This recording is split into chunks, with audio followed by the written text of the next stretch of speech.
നമസ്കാരം. രാഹുൽ മാങ്കൂട്ടത്തിനെതിരെ ഉയർന്ന ആരോപണങ്ങൾ പൊതുസമൂഹത്തിൽ വലിയ വിവാദങ്ങൾക്ക് വഴിവെച്ചിരിക്കുകയാണ്.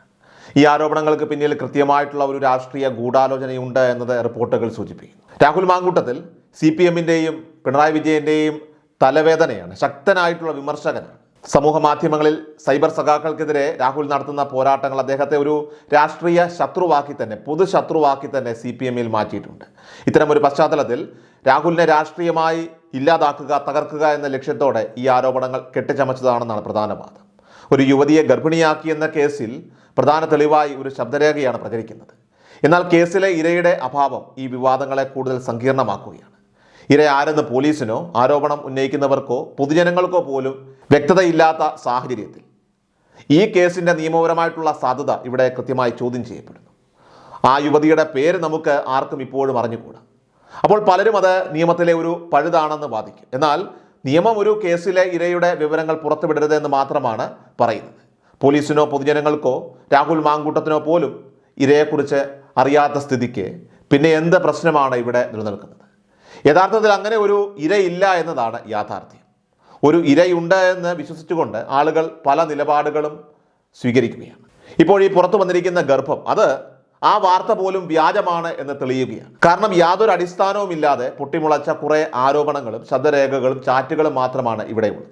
ഈ ചാറ്റുകൾക്കോ ആരോപണങ്ങൾക്കോ ശബ്ദരേഖകൾക്കോ യാതൊരു ഉടമസ്ഥതയുമില്ല, ആധികാരികതയുമില്ല. മറഞ്ഞിരിക്കുന്ന പലരുടെയും നിർദ്ദേശപ്രകാരം പോലീസ് ഇതിൻ്റെ പേരിൽ രാഹുൽ മാങ്കൂട്ടത്തിലിനെ പ്രതിയാക്കി കേസ് രജിസ്റ്റർ ചെയ്തിരിക്കുന്നു. ആരാണ് ഇര? പോലീസ് ഇപ്പോഴും ഇരയുടെ പേര് എവിടെയും ചേർത്തിട്ടില്ല. പെൺകുട്ടികളെ പിന്തുടർന്ന് ശല്യപ്പെടുത്തുന്നു എന്നാണ് പരാതി. ഈ പരാതി നൽകിയ ആൾക്ക് പോലും, ആ വ്യക്തിക്ക് പോലും ആരാണ് ഇരയെന്നോ അല്ലെങ്കിൽ ആരാണ് ഈ ഗർഭചിത്രം നടത്തിയതെന്ന് പറഞ്ഞ് രംഗത്തെത്തിയതെന്നോ അറിയില്ല. പ്രതിയെ തീരുമാനിച്ച ശേഷം ഇരയെ കണ്ടുപിടിക്കാൻ ഇപ്പോൾ ശ്രമിച്ചുകൊണ്ടിരിക്കുകയാണ്. ഇരകളായി സമൂഹ മാധ്യമങ്ങളിൽ പ്രചരിക്കപ്പെട്ടതും മാധ്യമപ്രവർത്തകർ പോലും വിശ്വസിക്കുന്നതും രാഹുൽ മാങ്കൂട്ടത്തിനെതിരെ ഇപ്പോൾ രംഗത്ത് വന്നിരിക്കുന്ന ആ പറയുന്ന രണ്ട് പേരുകളാണ്.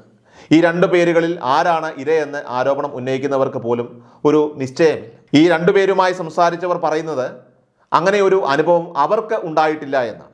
അവർ ഗർഭിണിയായിട്ടില്ലെന്നും ഗർഭചിത്രം നടന്നിട്ടില്ലെന്നുമാണ് പറയുന്നത്. അതുതന്നെയാണ് ഈ സംഭവത്തിലെ ഏറ്റവും വിചിത്രമായിട്ടുള്ള മറ്റൊരു കാര്യം. എന്നാൽ ഈ ശബ്ദരേഖയിൽ പറയുന്നത് പോലെ ആ ഒരു സംഭാഷണം ഉണ്ടായിട്ടുണ്ട്. അത് രാഹുൽ മാങ്കൂട്ടത്തിൽ നിഷേധിച്ചിട്ടില്ലാത്തത് കൊണ്ടാണ് അദ്ദേഹം ഇപ്പോൾ മൗനം പാലിക്കുന്നത്. രാഹുൽ മാങ്കൂട്ടത്തിൽ അത്തരം ഒരു സംഭാഷണം നടത്തിയിട്ടുണ്ട് എന്ന് വിശ്വസിക്കാൻ കഴിയുന്ന ഒരു സാഹചര്യവുമാണ്. എന്നാൽ മറുഭാഗത്തുണ്ടായിരുന്ന ആ പെൺകുട്ടി അത് ഗർഭിണിയായിരുന്നോ, ഗർഭചിത്രം നടത്തിയോ എന്ന ചോദ്യത്തിന് രാഹുൽ മാങ്കൂട്ടത്തിന് പോലും ഒരു ഉത്തരം നൽകാനായിട്ട് കഴിയുന്നില്ല. രാഹുൽ മാങ്കൂട്ടത്തിന് ബന്ധമുണ്ടായിരുന്ന ഒരു പെൺകുട്ടി ഗർഭിണിയാണെന്ന് പറഞ്ഞ് അദ്ദേഹത്തെ കുഴപ്പത്തിലാക്കാൻ ശ്രമിച്ചതാണ് ഇപ്പോൾ ഇവിടെ വ്യക്തമായിരിക്കുന്നത്. അതുകൊണ്ടാണ് അവർ ഇപ്പോൾ കൈകഴുകി രക്ഷപ്പെടാനായിട്ട് ശ്രമിച്ചുകൊണ്ടിരിക്കുന്നത്. ഒരുപക്ഷെ ആ പെൺകുട്ടിയുമായി അടുപ്പമുണ്ടായിരുന്നത് കൊണ്ട് അവൾ ഗർഭിണിയാണെന്ന് പറഞ്ഞപ്പോൾ രാഹുൽ മാങ്കൂട്ടത്തിൽ ഒരുപക്ഷെ വിശ്വസിക്കുകയും പെട്ടെന്ന് പേടിച്ച് രാഹുൽ മാങ്കൂട്ടത്തിൽ പല കാര്യങ്ങളും പറഞ്ഞതായിരിക്കാം എന്നാണ് നമുക്ക് ആ ശബ്ദരേഖയിൽ നിന്ന് മനസ്സിലാക്കാൻ കഴിയുന്നത്. എന്നാൽ ഇവിടെ സംഭവിച്ചിരിക്കുന്നത് അത് മാത്രമാണ്. എങ്കിലും ഒരു ചോദ്യം നമ്മുടെ മുന്നിൽ ബാക്കിയാവുകയാണ്. പരാതി ഇല്ലായിരുന്നിട്ടും ആ പെൺകുട്ടി എന്തിനാണ് ഈ ശബ്ദരേഖ പുറത്തുവിട്ടത്? എന്തുകൊണ്ടാണ് പലരും രാഹുൽ മാങ്കൂട്ടത്തിനെ ഒരു പെൺ വേട്ടക്കാരനാണെന്ന് പറഞ്ഞുകൊണ്ടിരിക്കുന്നത്? അത്യന്തം വിചിത്രമായിട്ടുള്ള ഒരു ഗൂഢാലോചനയാണ് ഇപ്പോൾ ഇവിടെ നടന്നിരിക്കുന്നത്. കഴിഞ്ഞ കുറേ നാളുകളായിട്ട് നടന്നുകൊണ്ടിരിക്കുന്ന ഒരു ഗൂഢാലോചനയുടെ ഫലമാണ് ഈ സംഭവം. ആ ഗൂഢാലോചനയുടെ സൂത്രധാരൻ അത് CPM-ലെ തന്നെ പ്രമുഖരായിട്ടുള്ള നേതാക്കളാണ്. കാരണം CPM-ന് എന്നും ഒരു തലവേദനയാണ് രാഹുൽ മാങ്കൂട്ടം. പിണറായി വിജയനെ പോലും വെല്ലുവിളിക്കാൻ ധൈര്യമുള്ള യുവ നേതാക്കളിൽ ഒരാളാണ് രാഹുൽ മാങ്കൂട്ടം. മാധ്യമ ചർച്ചകളിൽ പോലും സമൂഹ മാധ്യമങ്ങളിലുമൊക്കെ തന്നെ രാഹുലിൻ്റെ മൂർച്ചയേറിയ വാക്കുകൾക്ക് മുന്നിൽ സഖാക്കൾ നാണം കെട്ട് തലകുനിക്കുന്ന കാഴ്ചയാണ് നമുക്ക് കാണാനാവുന്നത്. അങ്ങനെ CPM-നും പിണറായിക്കും എക്കാലത്തും എന്നും രാഹുൽ മാങ്കൂട്ടത്തിൽ വലിയൊരു തലവേദനയായി തന്നെ മാറിയിരുന്നു. രാഹുൽ MLA ആയതോടുകൂടി സഭയിലും പിണറായിയെ കടന്നാക്രമിക്കാനുള്ള ഒരു അവകാശം കൂടി അദ്ദേഹത്തിന് ലഭിച്ചു. ഇതോടെ രാഹുലിനെ രാഷ്ട്രീയമായി തറപറ്റിക്കാനും തകർക്കാനും ഇല്ലാതാക്കാനും വലിയ ഗൂഢാലോചനകൾ അവരിൽ നടന്നു. ആ ഗൂഢാലോചനയുടെ ഭാഗമായി പലരും അതിൽ ഇരകളായി മാറി. ഒരാളെക്കുറിച്ച് തുടർച്ചയായിട്ട് കള്ളക്കഥകളും നുണപ്രചരണങ്ങളും ഒക്കെ തന്നെ പ്രചരിപ്പിച്ച് അത് ജനങ്ങളുടെ മനസ്സിൽ കുത്തി നിറച്ച് അവരെ അത് സത്യമാണെന്ന് വിശ്വസിപ്പിച്ച് വരുത്തി തീർക്കുന്നതിൽ CPM-ന്റെ മിടുക്ക് എടുത്തു പറയേണ്ടതാണ്. പാവം പിടിച്ച ഉമ്മൻചാണ്ടിയുടെ പേരിൽ എന്തൊക്കെ നുണപ്രചരണങ്ങളാണ് നടത്തിയത്. ഇത്തരമൊരു കള്ളപ്രചരണമാണ് ഇപ്പോൾ അഴിച്ചുവിട്ടിരിക്കുന്നത്. അതേ രീതിയാണ് ഇപ്പോൾ ഇവിടെ ഈ രാഹുൽ മാങ്കൂട്ടത്തിനെതിരെ ആസൂത്രണം ചെയ്തിരിക്കുന്നത്. ഈ കെണിയിൽ ചില കോൺഗ്രസിലെ നേതാക്കളും വീണുപോയി എന്നതാണ് മറ്റൊരു വാസ്തവം. കോൺഗ്രസ് നേതാക്കളിൽ പലരും ഈ ചോദ്യത്തിന് മുന്നിൽ ഉത്തരം പറയാനായിട്ട് കഴിയാതെ ഇപ്പോൾ നിന്നു പോകുന്ന സാഹചര്യമാണ്. അവർക്കാർക്കും സ്വന്തമായിട്ടൊരു അനുഭവമില്ല, അഭിപ്രായമില്ല. ഇരകളെക്കുറിച്ച് അവർക്കാർക്കും അറിയില്ല. രാഹുൽ മാങ്കൂട്ടത്തിൽ ഗർഭിണിയാക്കിയ യുവതിയെ അറിയാമോ എന്ന് കോൺഗ്രസ് നേതാക്കളോട് ചോദിച്ചാൽ ആർക്കും ഒരു ഉത്തരമില്ല. രാഹുൽ മാങ്കൂട്ടത്തിൽ പീഡിപ്പിക്കുകയോ ലൈംഗികമായിട്ട് അപമാനിക്കാൻ ശ്രമിക്കുകയോ ചെയ്ത ആരെങ്കിലും ഉണ്ടോ എന്ന് ചോദിച്ചാൽ അതിനും അവർക്കാർക്കും ഉത്തരമില്ല. CPM ദീർഘകാലം ആസൂത്രണം ചെയ്ത ഒരു പദ്ധതിയാണ് ഇവിടെ ഇപ്പോൾ നടപ്പിലാക്കിയിരിക്കുന്നത്. അങ്ങനെ തുടങ്ങിയ ആ ഒരു ഊഹാപോഹ കഥയാണ് ഇപ്പോൾ രാഹുൽ മാങ്കൂട്ടത്തിലിൻ്റെ രാഷ്ട്രീയ തകർച്ചയിലേക്ക് നീളുന്നത്. അങ്ങനെ ഈ പ്രചരണങ്ങൾ ആരംഭിച്ചു. ഈ കഥ അവർ സമൂഹ മാധ്യമങ്ങളിലൂടെ ഞങ്ങൾ പ്രചരിപ്പിച്ചു, കുട്ടിഘോഷിച്ചു. ഓൺലൈൻ മാധ്യമങ്ങളും ചാനലുകളും ഇതൊരു ചർച്ചയാക്കി കുട്ടിഘോഷിച്ച് അങ്ങ് ആഘോഷമാക്കി മാറ്റി. റിപ്പോർട്ടറും കൈരളിയും ദേശാഭിമാനിയുമായിരുന്നു ഈ തിരക്കഥ എഴുതി ആദ്യം പ്രസിദ്ധീകരിച്ചത്. പിന്നെ അതിനെ ചുവട് പിടിച്ചുകൊണ്ട് മറ്റ് മാധ്യമങ്ങളും സമൂഹ മാധ്യമങ്ങളിലൊക്കെ തന്നെ ഇത് വൈറലായി മാറി. അങ്ങനെ ആ ഒരു നീക്കം പരാജയപ്പെട്ടു. ഇതിനിടയിലാണ് വർഷങ്ങൾക്ക് മുൻപ് രാഹുൽ മാങ്കൂട്ടത്തിലും ഒരു പെൺകുട്ടിയും തമ്മിൽ നടത്തിയെന്ന് പറയപ്പെടുന്ന ഒരു ശബ്ദരേഖ പുറത്തുവിടാൻ ഒടുവിൽ അവർ തീരുമാനിച്ചത്. ഇതേ ശബ്ദരേഖ തെരഞ്ഞെടുപ്പ് കാലത്ത് പുറത്തു വരുമെന്നൊക്കെ തന്നെ റിപ്പോർട്ടുകൾ ഉണ്ടായിരുന്നു. പക്ഷേ അന്ന് പെട്ടി വിവാദത്തോടു കൂടി അതങ്ങ് കെട്ടടങ്ങി.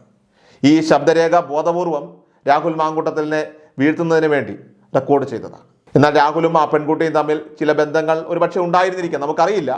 ചിലപ്പോൾ അതുകൊണ്ടാവാം രാഹുലിനെ അതിൽ മറുപടി പറയാനായിട്ട് ബുദ്ധിമുട്ടുണ്ടായിരിക്കുന്നത്. വാട്സപ്പിലൂടെ വിളിച്ച കോൾ ആയതുകൊണ്ട് തന്നെ മറ്റൊരു ഫോണിൽ അത് ബോധപൂർവ്വം റെക്കോർഡ് ചെയ്ത് രാഹുലിനെ കുടുക്കിയതാണ്. ആ ശബ്ദരേഖയാണ് ഇപ്പോൾ പുറത്തു വന്നത്. ആ പെൺകുട്ടി ആരാണെന്ന് ആർക്കും അറിയില്ല. ആരോപിക്കപ്പെടുന്നവർ അത് നിഷേധിക്കുകയാണ്. ശബ്ദരേഖയുടെ ആധികാരികതയും ആർക്കും അറിയില്ല. ഈ ശബ്ദരേഖ പുറത്തു വരുന്നതിന് മുൻപ് ഈ ആസൂത്രിതമായിട്ടുള്ള ഗൂഢാലോചനയുടെ ഭാഗമായി റിനി ആൻ ജോർജ് എന്ന ആ പെൺകുട്ടിയെ രംഗത്തിറക്കുകയായിരുന്നു. കാരണം അവർ തനിക്ക് മോശം അനുഭവം ഉണ്ടായിട്ടില്ലെന്ന് ആദ്യം തന്നെ പറഞ്ഞു. ഇത്തരത്തിലുള്ള കഥകളാണ് പിന്നെ സമൂഹത്തിൽ ചർച്ച ചെയ്യപ്പെട്ടത്. രാഹുലിനെതിരെ ഇപ്പോൾ പുറത്തു വന്നിരിക്കുന്ന ചാറ്റുകളിൽ മിക്കതും വ്യാജമാണ്.